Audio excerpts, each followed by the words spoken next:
And it reminds me a lot of a story in scripture where Mary and Martha, these two sisters, are going to host Jesus and the disciples for a meal at their house. And as Jesus and the disciples show up, Martha gets really busy getting all of the food prepped, and there's guests, and there's all this work that needs to be done, and food to be cooked, and stuff to be prepared.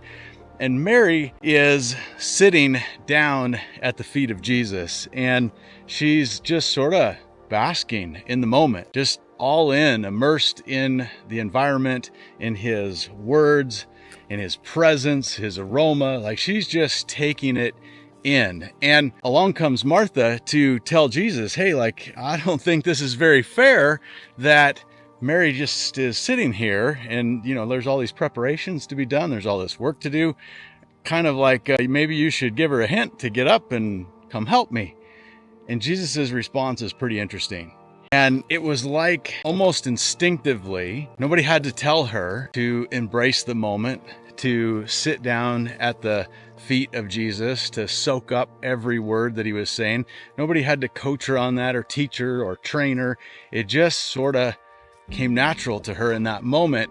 And yet her sister was struggling with all the stress, the anxieties of the circumstances, the work that needed to be done, the stuff to do. But like, he just embraces the moment. And it reminds me a lot of how Jesus really praised Mary for embracing the moment.